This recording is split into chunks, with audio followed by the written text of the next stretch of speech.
How's it going, guys? Coming at you with a review of this scope right here. Get ready for this. This is the SWFA 3.5 to 15 by 42 millimeter front focal plane tactical scope. This was sent to me by SWFA as a testing and evaluation, so as a T&E scope. And I'm really excited about bringing this review to you guys because I'm always happy to bring a piece of kit to review that really helps out the average Joe, because you know the price of this scope is about $700 or less. And it has a lot of capability for the money, and because of that, it gives the average Joe a lot of usability and you know, gives it access to a lot of really good features without having to break the bank. So this is a really great scope. So let's go ahead and get right into the review. So right off the bat, let's talk about where this scope fits in function and its role.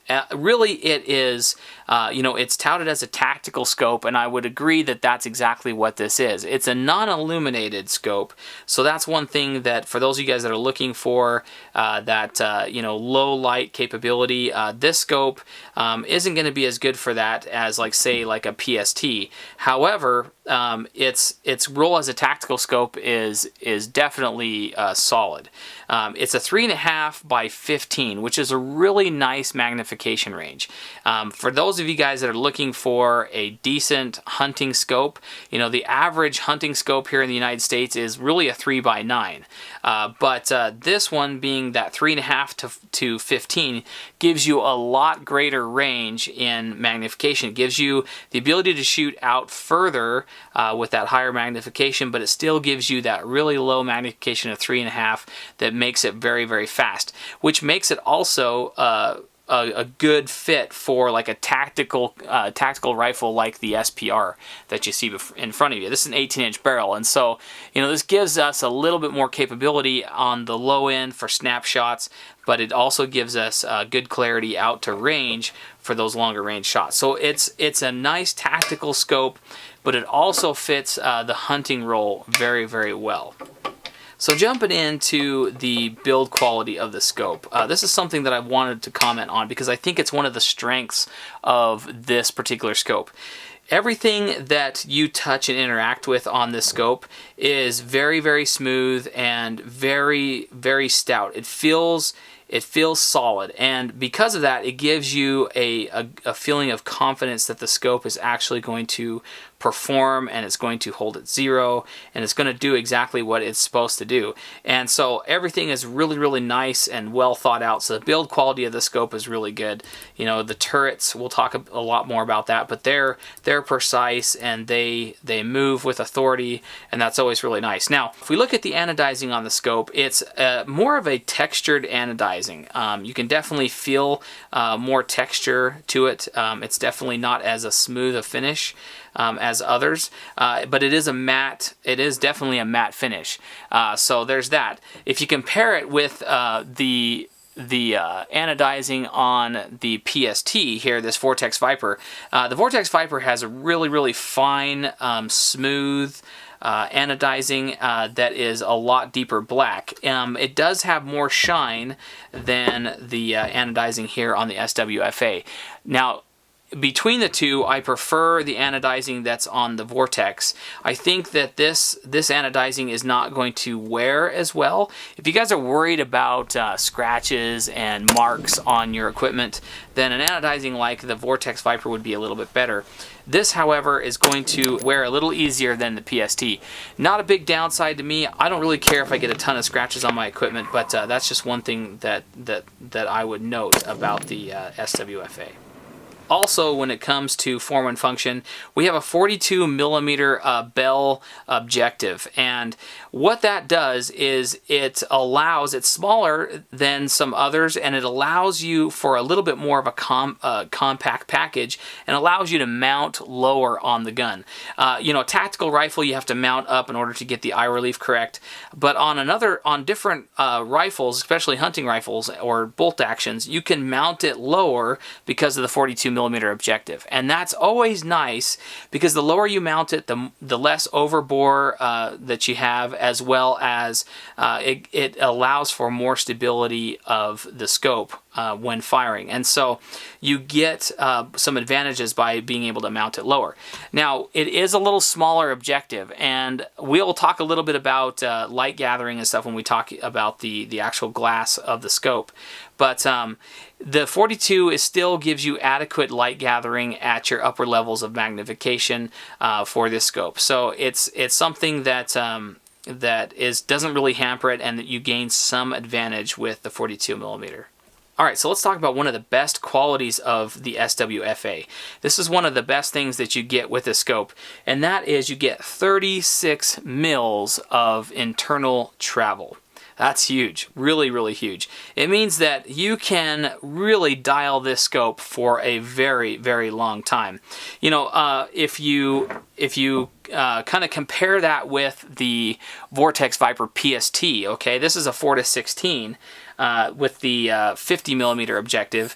If you compare this scope with that one internally, this one only has 21 mils of internal travel versus 36 mils. See how that is? There is a lot less travel with the PST. So if you really want to shoot out super long with your PSTs, you really need to have extra elevation built into your mounting systems in order to get full use out of the Vortex Viper. Now, if you look at going back to the SWFA, 36 mils is a lot of travel, meaning that it would make a great scope for 22 long rifle guns that need a lot of elevation when shooting long range, and it just makes it so if you're shooting a large, heavy bore rifle, it also gives you the option of shooting out long range with it. So that is a huge advantage, 36 mils internal travel, and that's windage as well. All right, so moving on, let's talk about the side focus. Another huge advantage of this scope is that you can focus this all the way down to 6 meters. So you have that ability to focus in really close, and that's also a huge advantage, again, if you're going to be mounting this scope to, like, say, a 22 rimfire rifle. It gives you that close-in stuff for precision shots close in, but it also goes all the way out to infinity. So it's a really, really nice focal range here for the scope. Your fast focus in the back has adequate resistance when you're actually turning the ring, and I had no problems whatsoever, getting the reticle inside to focus for me. Another advantage of this scope is it has a really nice, generous eye relief. At your lower magnification range, it's 4.2 inches, and at your high magnification range, you come up to 3.8 inches. Very, very nice. Adequate. That's going to help with those heavy recoiling rifles for keeping the scope away from your face. In comparison, the Vortex Viper, the 4-16, has a 4-inch eye relief, which that's all they state on their website, so I'm guessing that's probably an average, the 4-inch, which is exactly what the average is on this one. So they're probably pretty comparable when it comes to eye relief. Alright, so moving forward, let's talk about the Magnification Ring. One of the really nice things about the Magnification Ring is this built-in peg that is removable here from the scope. It's such a neat little innovation that SWFA thought of, and it really helps you throw that magnification ring.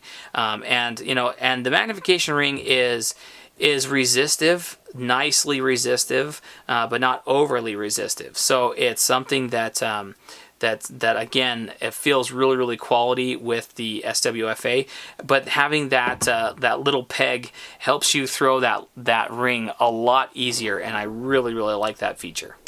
The overall weight of this scope is nice, coming in at 24 ounces. Compare that to the 4-16 Viper, which is 22.4 ounces. So the Viper is a little bit lighter, but we're really splitting hairs when we're talking about less than an ounce and a half.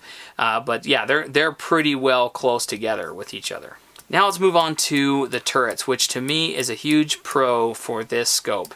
The turrets are very, very nice. They're precise, For those of you guys that follow the channel, you saw the video where we did the max elevation test on the turret, and we got great results. The turret did really well in tracking, and that's what I'm seeing as well. I'm seeing with my testing that tracking is just spot on with those turrets, and that's a huge thing. And again, that gives you confidence that what you dial is what you dial, and it should be good to go. It's a resettable turret using counter opposing screws. There is advantages and disadvantages to that turret style.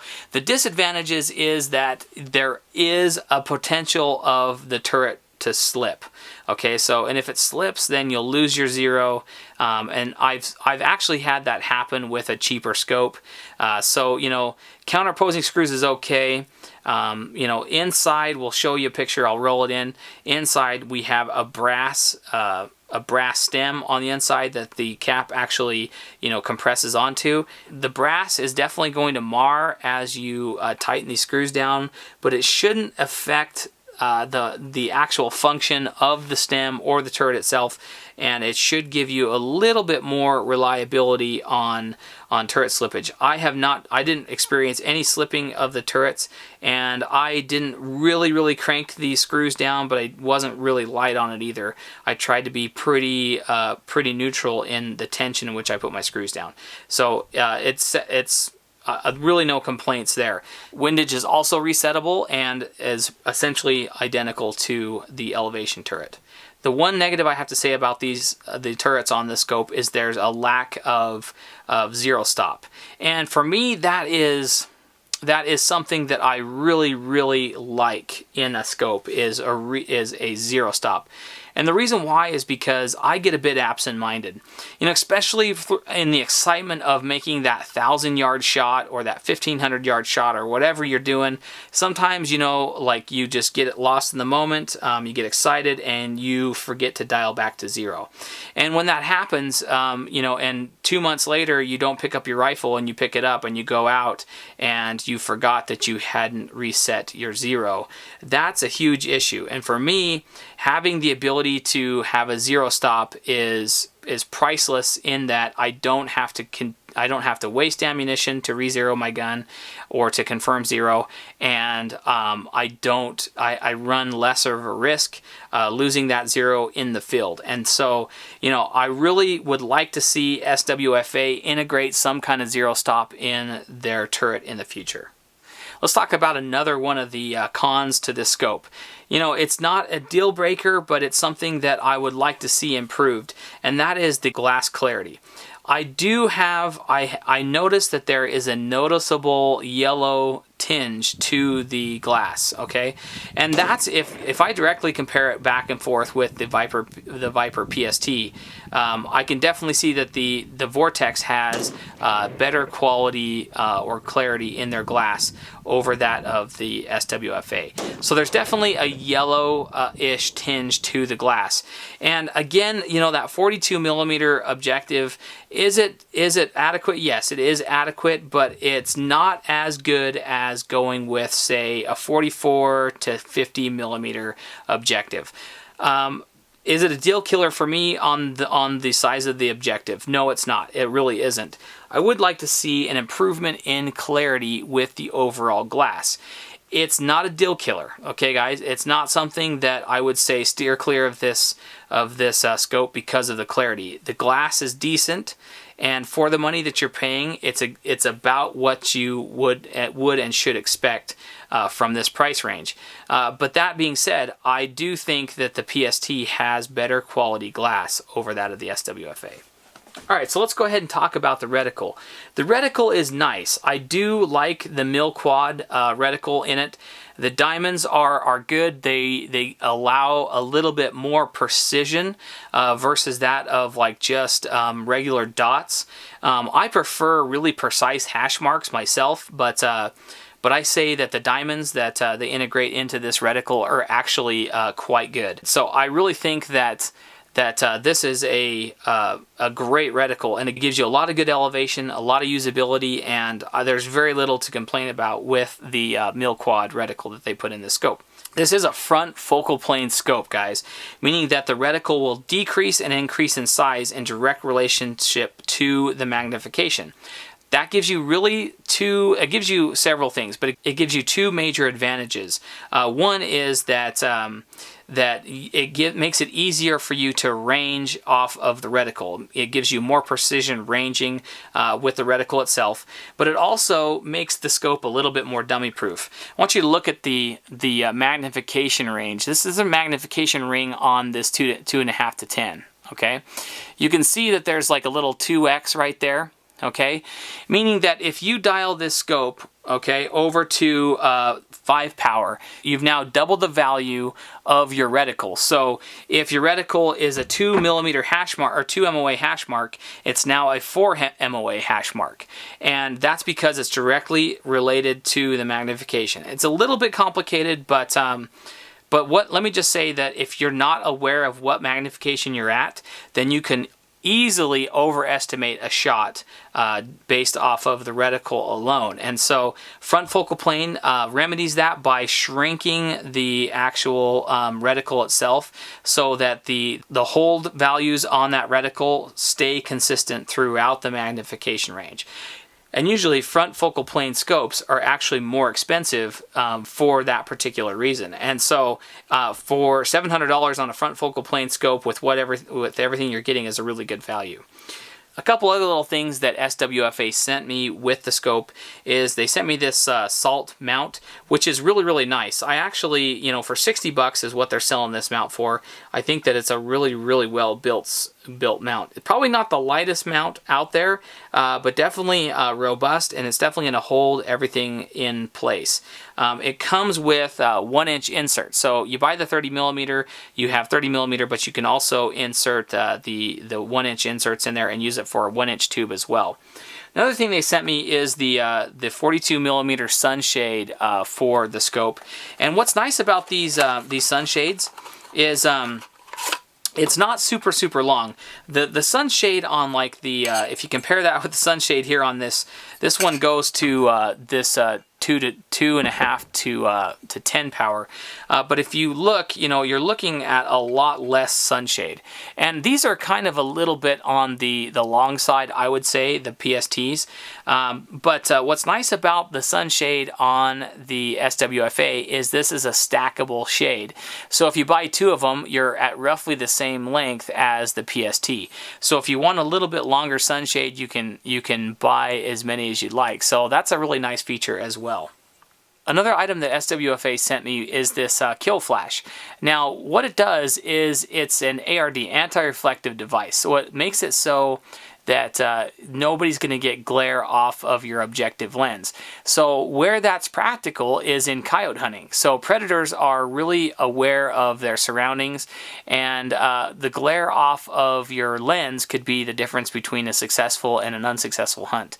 If I turn it just slightly, you get complete darkness. And so what it does is it totally cuts down on your tangential light coming in on your objective. Now, that is going to dim up your scope a little bit, but it's going to prevent, like yotes from seeing your objective lens, or if you're, like in, I don't know how practical this is in like counter sniper stuff or whatever, but that might be something you might want to consider as well. So overall, guys, minus the lack of zero stop and a little less clarity on the actual glass itself, there is really very little to complain about with this scope. I really think, guys, that for the money, you are definitely good to go on an SWFA scope. I feel like the reticles are accurate and precise, and I think that overall the build quality is really, really robust, and I don't think that you'll have any problems with an SWFA scope. So, I definitely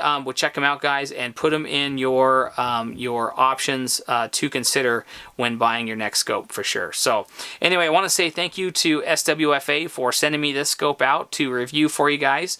And you know, I always really appreciate, like I said, reviewing a piece of kit that that the average Joe is going to get a lot out of for the money. So anyway, guys, if you have any questions at all about the scope or anything else you've seen in the video, please feel free to leave them in the comment section down below. Don't forget to subscribe to the channel for more reviews just like this, and don't forget to hit us on Facebook, Instagram, and Twitter. Twitter's the best way to go if you want to see me outside of YouTube. And yeah, so as always, guys, thanks very, very much for watching, and we'll catch you guys next video. See ya.